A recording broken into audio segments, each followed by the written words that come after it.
Do you have a team without an HR department? Or maybe your HR department is someone who just got the job because they were already in the office. Or maybe you have a well-staffed HR department and are just looking for outside professional advice. Whatever the case, HRTG can help. HRTG can help with handbooks, interactive training workshops, employee relations that include resolving issues and answering questions, performance reviews, and writing compliance and policies. To simply put it, they cover everything from hiring to retiring. Do what you're good at and let HRTG do what they are great at, help you with your HR needs.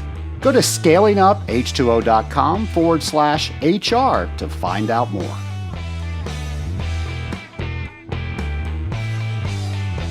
Welcome to Scaling Up, the podcast where we scale up on knowledge so we don't scale up our systems. I'm Trace Blackmore, your host for Scaling Up H2O, the water treater's favorite podcast. But nation, I have to tell you, there are so many people out there that listen to the Scaling Up H2O podcast that have nothing to do with industrial water treatment. They really enjoy the wide range of topics that we talk about. And so many people ask me, Trace, how do you come up with the topics that you talk about on your show? Well, I'll tell you, and you're probably not going to think it's that awesome, but here it is. When I decided to start my business, I didn't know what I didn't know. I started putting myself into rooms, into areas, into meetings that allowed me to start learning those items. And those items allowed me to start navigating a successful business, to start hiring people to help me run that business, and to really allow that business to be fun. So much fun, it allowed me to develop this podcast. That all happened because I started filling in those gaps of the things that I didn't know by putting myself into those situations that allowed me to gather that information. Now, I've told you before that I've been a member of a mastermind for well over 10 years, and that was my secret weapon for learning the things that I didn't know, but it didn't stop there. I learned way early on that in order to truly learn something, you couldn't be a student of it. You had to choose how you looked at that topic, and you had to become the teacher of that topic, the professor of that topic. So that's a skill that I learned a very long time ago. If I am learning something that I deem important, I'm no longer a student of it. I am imagining myself teaching that topic to other people so I can learn it at a higher level. I anticipate the questions that people are going to ask, and then I start discovering what those answers are. So if I did ever teach it, I am able to answer that. That mindset has served me so well. And I will say that's why I enjoy the podcast so much. So my rule for the podcast, if I learned something that helped me out owning a successful water treatment company, that allows me to talk about it here on the Scaling Up H2O podcast. And I get to learn the topics even more. Some of my favorite books, I've introduced you to the authors of those books, and I get to ask the questions that I've always wondered when I go and read those books. So if you treat yourself as not just the student, as the soon-to-be teacher, I promise you will hold on to information a lot easier, and you're going to get a lot more out of it. Speaking about getting things out of things, I want to talk about the hang. Next week, we have another hang. This is where we all get together on a Zoom call. We have a little fun. We talk about some things that are going on in the industry, and then I break you out into small, intimate groups. You then have a couple questions that you are going to ask each other, but the whole point of it is you're going to network. You're going to meet people you didn't know, and you're going to find solutions to questions you did not even know to ask. In fact, you might meet somebody to a problem you haven't even discovered you have yet.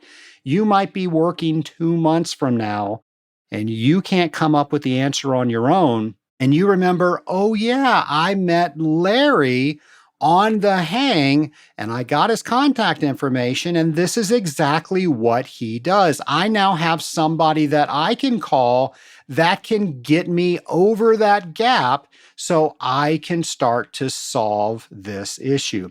Folks, it all starts with the hang. Please be one of the people that meet another person on the hang. And the only way you can do that is by signing up for the hang by going to scalinguph2o.com/hang. And I will see you on August 12th at 6 p.m. Eastern Time. Nation, how do you talk about it? When you talk about your wares that allow you to treat your water treatment systems, are they products? Are they chemicals? Are they special sauce? Voodoo juice? What is the term that you use? I don't know what it is, and I'm making stuff up, but I've heard a lot of different ways to put that. In fact, Mark Lewis calls them solutions in a drum. I love that play on words. Well, regardless of what you call them, you need them in order to run a successful program. And many of us blend ourselves. Many of us use blenders that help us blend those, and then they ship them to us. No matter what you do, you need a partner to help you when you have questions about your products. And that's who I'm going to introduce you to today. Please welcome our next guest. My lab partner today is Gary Garcia of Masters. Gary, welcome to the Scaling Up H2O podcast. Well, thank you, Trace. It's a pleasure to be with you today. And this is not the first time that you have been on the show. I'm trying to remember what show number it was. I should have looked it up and I didn't. But I was roaming the halls at the ASHRAE convention when it was here in Atlanta. And I go around the corner and there you are. That's correct. I was helping out a company I know in a booth that they had in Atlanta.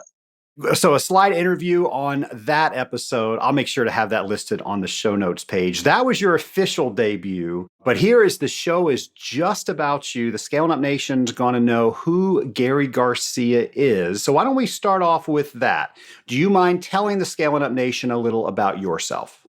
Well, I'm the technical director of Masters Company. I'm also the technical director of our subsidiary, which is Liquilogic. We're focusing on making liquid ultra concentrates.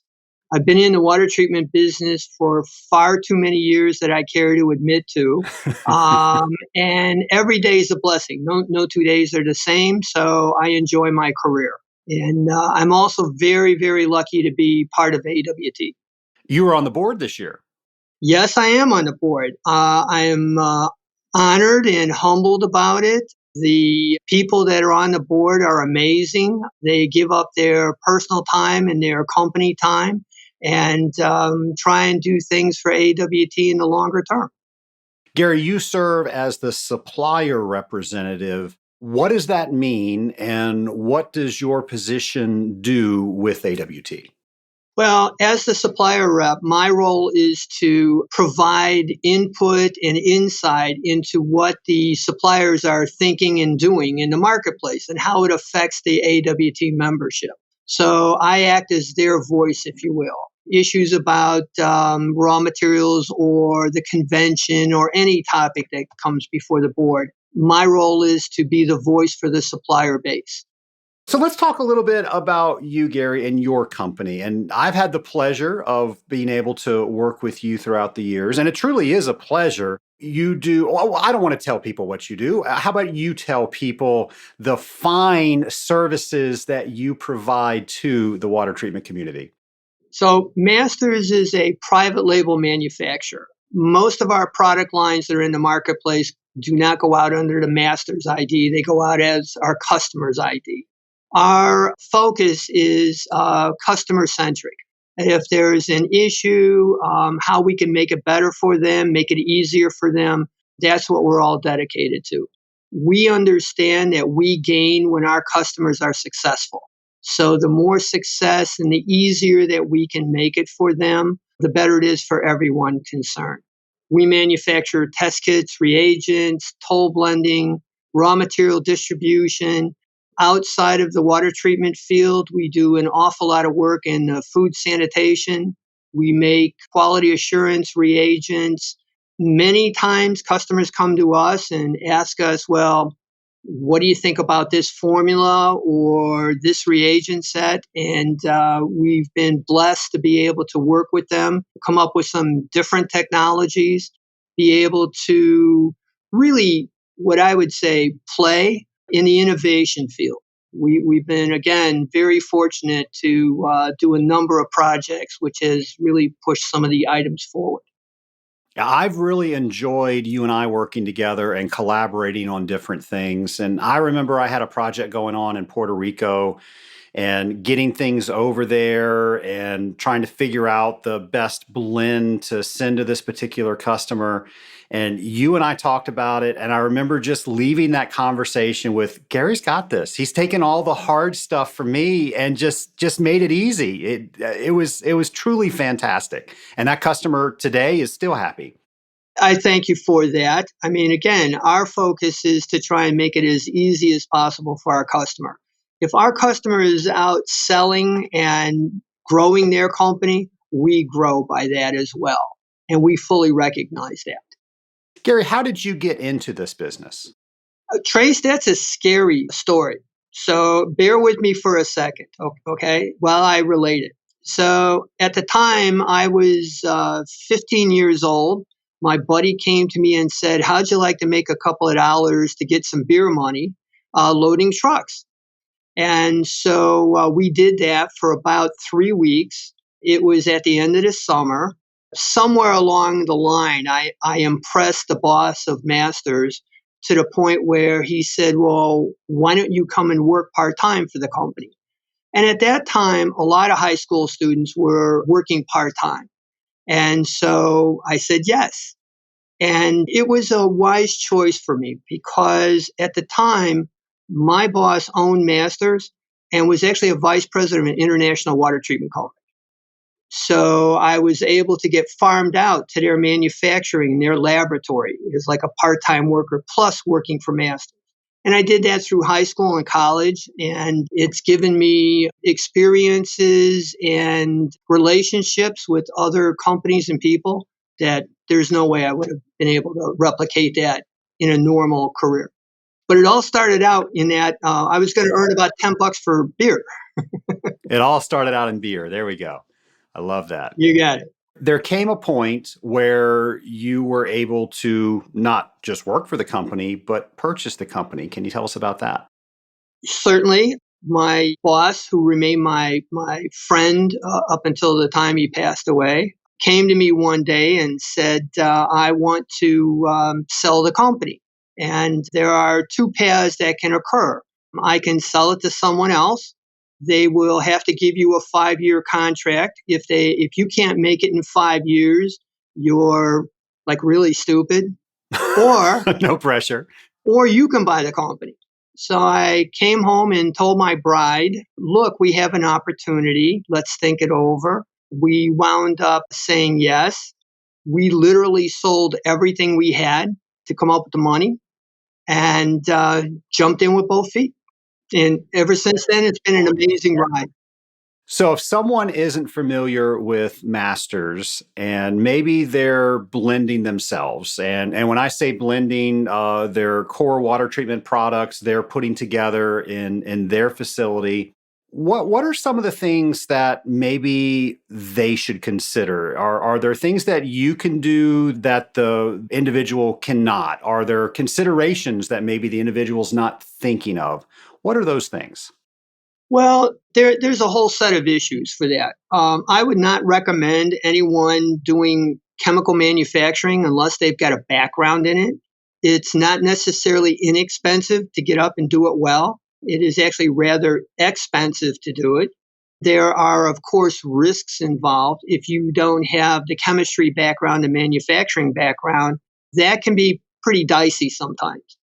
The other fact of the matter is that the inspections, the regulatory issues, keeping up with all of that can be burdensome. Sometimes there's a thought process that says, well, if I do it all myself, I'm going to save a lot of money. And that's really not true.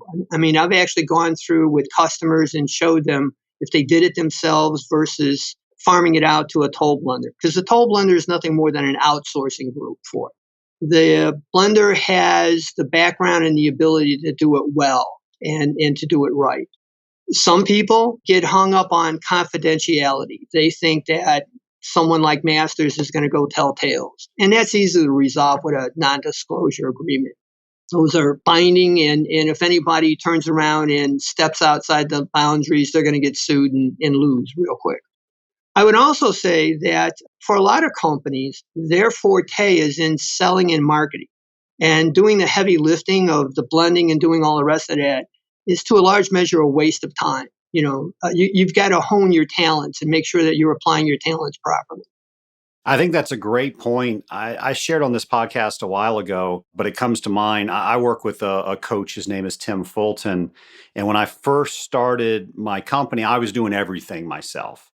And I remember I was cutting the grass. And he said, well, what do you think you would bill a customer to go cut their grass? And I'm like, what are you talking about? But what he was trying to get me to think about was how valuable was my time. And more importantly, what wasn't I working on because I was doing something that other people could do better for me?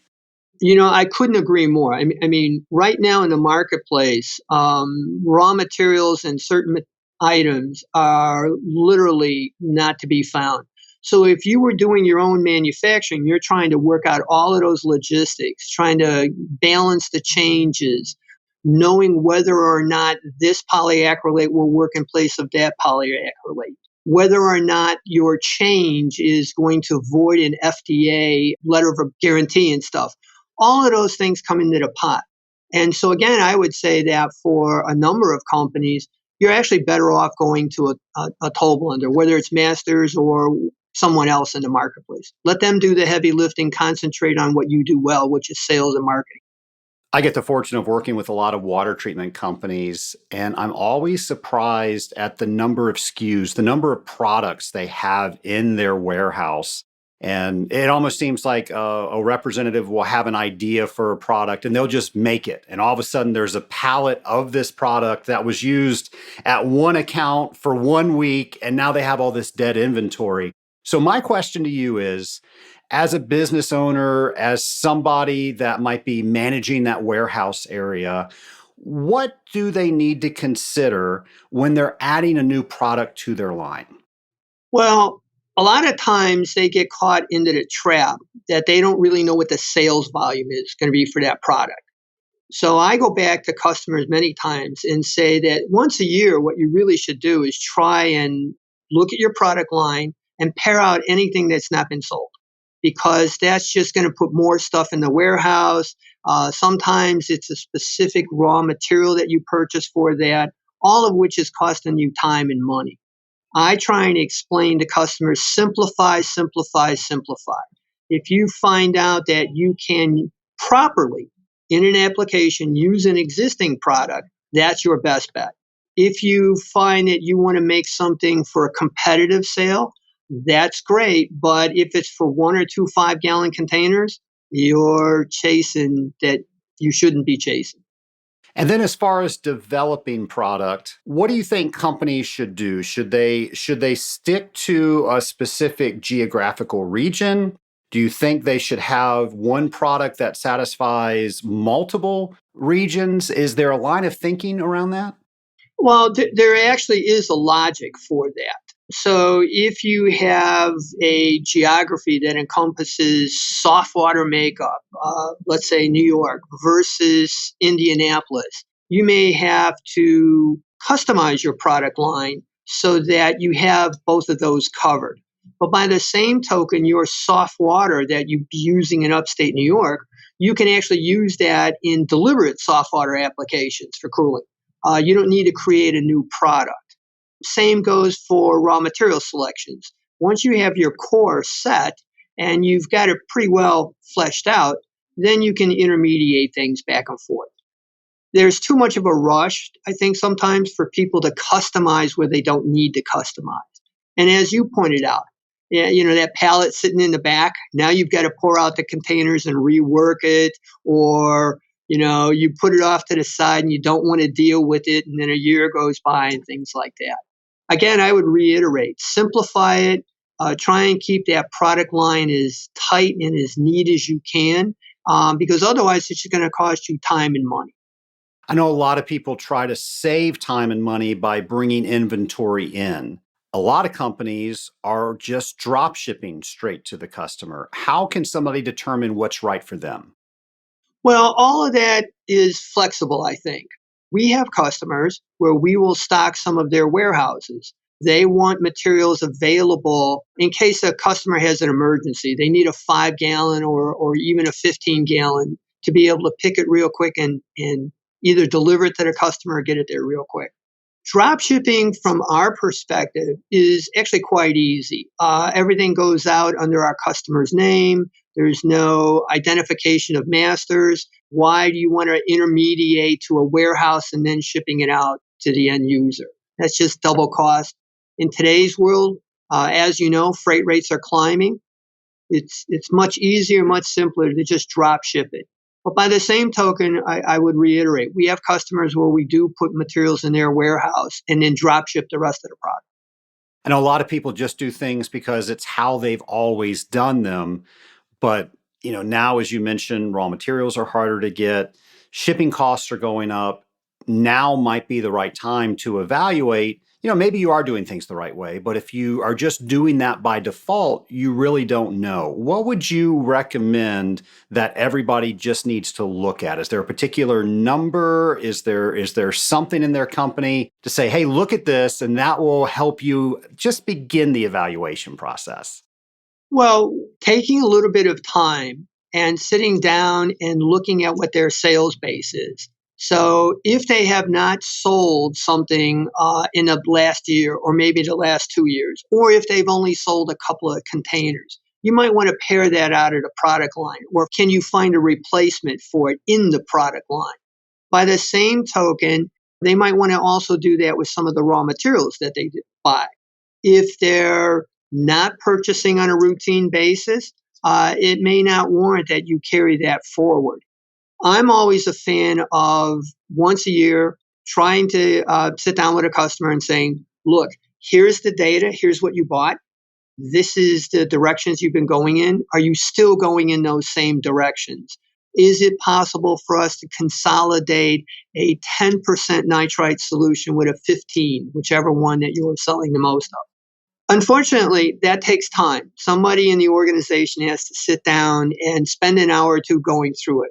But when you come out the other side, you find that you're much more informed about what's actually going out the door, and you're able to pair out all the rest of that item that you don't really need. It's another SKU, it's another pallet sitting in the back of the warehouse. You mentioned regulatory earlier. What are some of the things that we need to make sure that we understand if we're working with these types of products? It's a challenge keeping up with regulatory all the time. You have to be aware of DOT, EPA, everything else under the sun for that. If you're blending your own, you have OSHA considerations that you have to be aware of. You never want to assume that you won't get an inspection or someone won't have a problem. The regulatory side, for those who are not prepared to do a lot of homework, they can make mistakes very, very easily. And if you get caught in the mistake, it's very expensive. And then typically that follows another inspection, which follows another inspection, and the dominoes are just pushed forward. Absolutely correct. Once you get dinged, you're on the list. They will be back. For here in our location, we typically get inspections at least once a quarter. We're on a first name basis with the people, not because we've done anything wrong, but because we are a chemical manufacturer. They're in here asking us questions and making sure that everything is okay, simply for that fact. And I'm sure that anyone who is doing Any larger scale manufacturing is finding the same issue. Gary, can you share a client success story with us? Many years ago, a company started up. The individuals left a large service company. They got masters named through the raw material supplier base. We actually sat down, had a number of meetings. They were fairly astute from a technical application standpoint. They were not necessarily astute from a manufacturing, regulatory, and all the rest of the things that go into the little cocktail. We exchanged information. We were privileged to start manufacturing their products. The nice part is, after 20 some odd years, that little startup company, which started out with zero sales, Trace, is now a multi-million dollar company and very successful. And whenever I see the people, we kind of laugh and joke about the early times in doing that. And that actually gives myself personally and our organization a huge sense of fulfillment watching these companies grow and doing that. We're blessed to actually have our very first blending customer. We did not get into the blending business deliberately, it was by accident.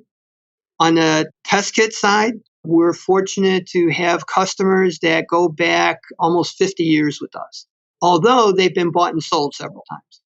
It's a wonderful feeling to see customers grow and develop and actually become friends. Gary, I love asking this question with people that have been in this industry for a while. So think back through your career. What's your funniest water treatment story? The gentleman who called me and started telling me this has passed on. He's been gone probably 15, 18 years. He had worked for a company that was primarily a Jansan supplier rather than a true water treatment service company. And he caught me by surprise. And I have to say, I was speechless when he started telling me this. He called up and he said that he had the greatest chemistry for cooling water. And I'm like, okay. And he started telling me this.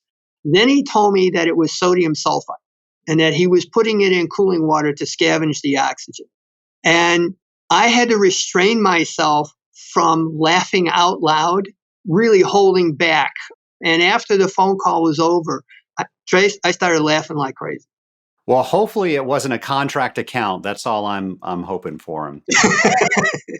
Right. Subsequently, about a month later, I sat down over a cup of coffee with the gentleman and had a nice chat. But at the time, he was absolutely convinced that that was going to be the next new thing and he was going to be able to do this.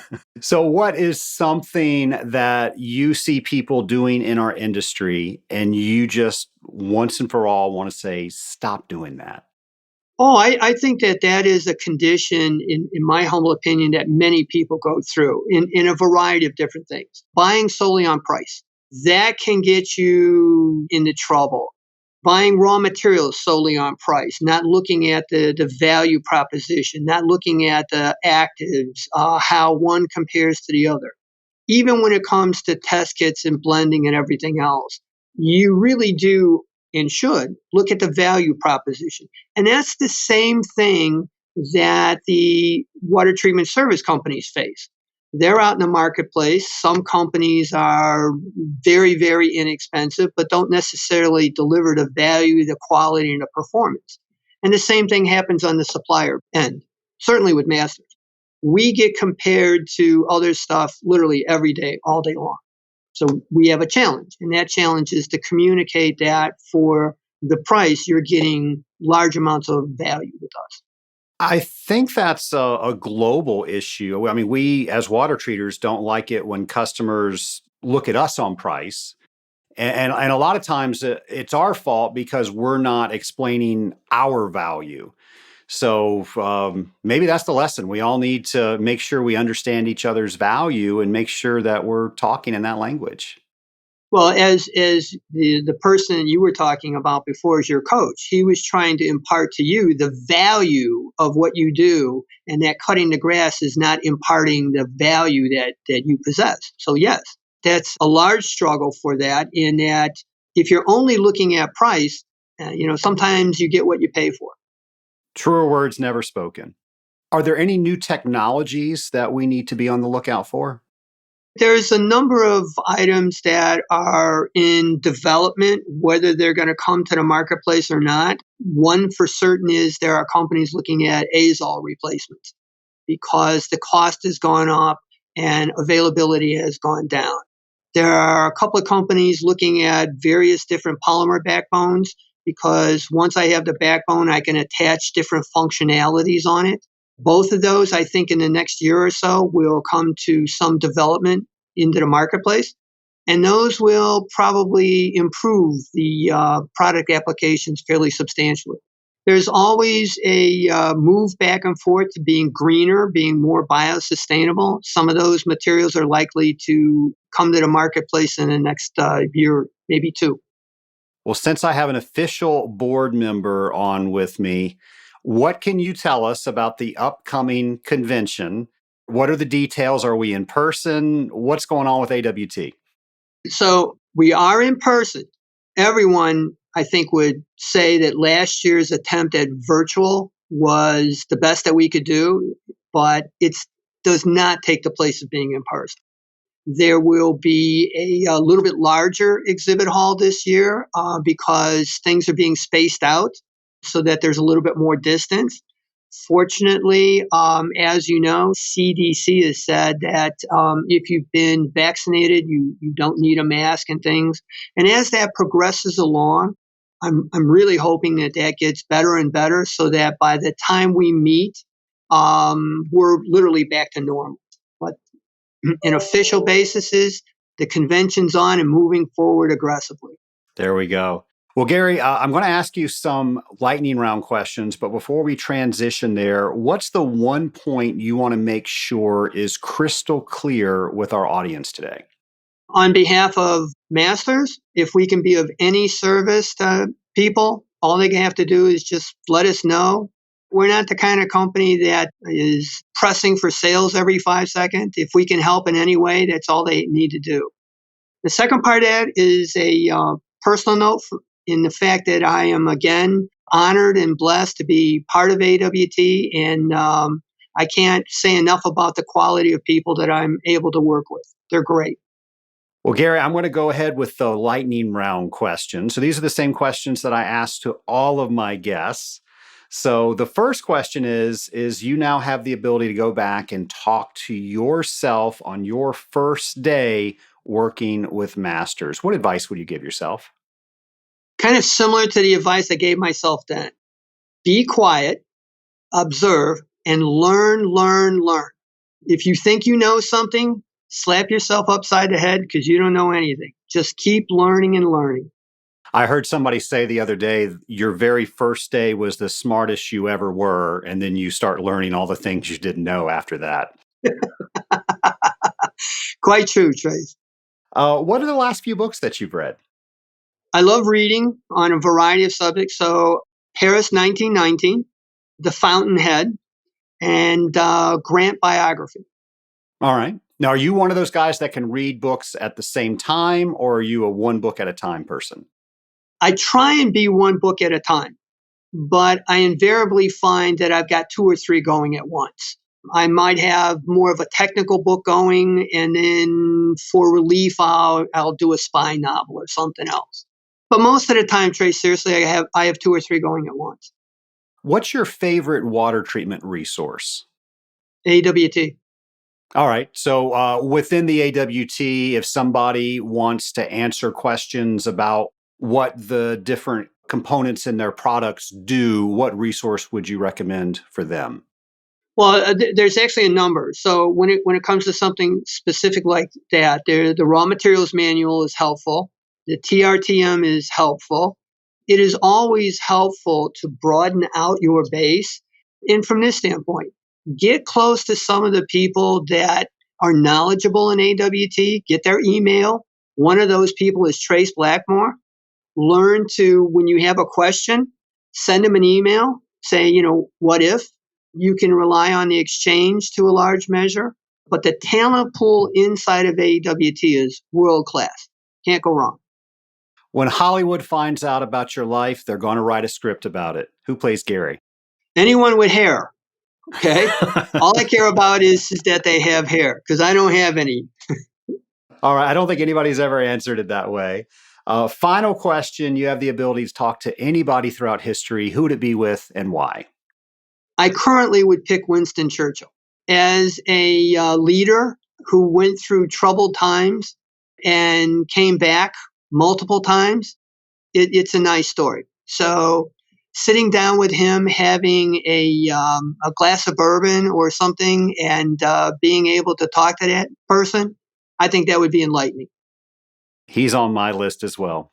Well, Gary, I appreciate you coming on the podcast, sharing some information about what you do and how we can start looking at our products a little bit differently. I thank you again, Trace. Nation, I have known Gary for a very long time, and I have to tell you, Gary is one of those people that is so generous with the information that he has. And if you don't know Gary, reach out to Gary. He's just a good guy to get to know. And he just has knowledge because he just knows so much about blending products. It is just incredible when you're at a stop because you cannot get past whatever is not going in solution, or why you're not getting a reaction that you need, or why something isn't working the way that it should. Having somebody that you can call like Gary is invaluable. So wherever you get your wares, even if you are blending yourself, having somebody that you can call has just been tremendous for me in my business. And when you can now partner with somebody, now somebody else can see potential issues that you might not even be looking for. So I hope that you are just thinking outside of the box when it comes to the products that allow us the foundation of everything that we do. Nation, I talk a lot about my father on these episodes, and one of the things my father never taught me was the blending of products. That was something that I had to learn on my own. Now, I didn't do it on my own, but as I've said before, I knew that I didn't know things. I probably didn't know what I didn't know. So I aligned myself with people that helped me learn what it was that I didn't know. Many of these people you have heard on this podcast, and they have allowed me to gather the information that I now carry around in my head today so I can help myself and then even other companies that I'm working with. It all started because I was not too prideful to ask for help. So many times we are so wrapped up in what somebody else is going to think about us, we don't go the extra mile. We don't go the next step. We don't learn something new. We'd rather not appear foolish. Well, folks, even if you do appear foolish, that's only for a second. And then you're going to get the information that you need to start building on whatever question that you have. Please do not be too embarrassed to ask the question that's going to open the door for all this knowledge that you didn't even know that you needed to ask for. Something else you probably didn't know you needed to ask for, and you don't because I'm going to bring him on right now. Here's James McDonald.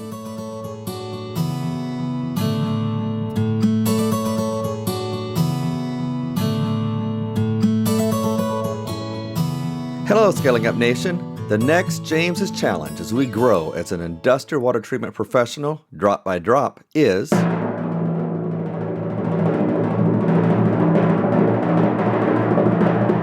research the practical or precarious scaling index, or PSI.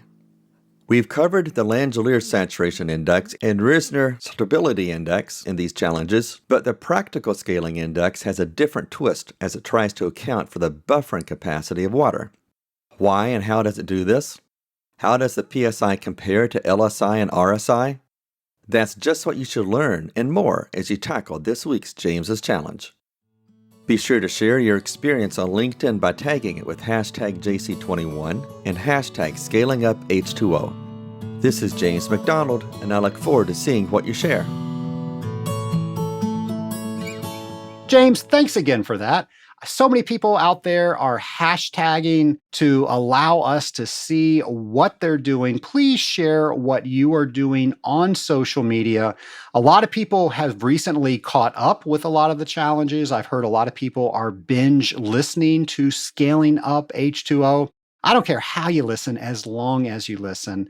I also want you to let me know what you want the next episode of Scaling Up H2O to be. So if you can go to scalinguph2o.com and let me know by either sending me a voicemail or by going to our show ideas page, I will be sure to have a long list of topics to bring you a laundry list of Scaling Up H2O episodes. Nation, another episode's going to come at you next week. So I know it's a long time to wait, but it's definitely worth the wait. I thank all those people that have helped me build those episodes. And until next time, have a great week, take care of each other, and learn something new.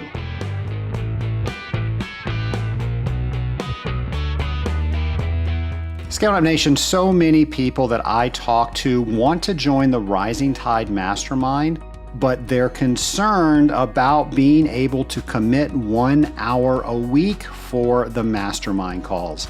Folks, I have to tell you, when you experience that hour, you realize that that is the power hour that changes every other hour that you will experience that week. If we keep doing the same things, we will keep doing the same results. And that 1 hour a week allows you to get out of the day-to-day so you can work on your day-to-day. Do something different. Find out about the Rising Tide Mastermind by going to scalinguph2o.com/mastermind.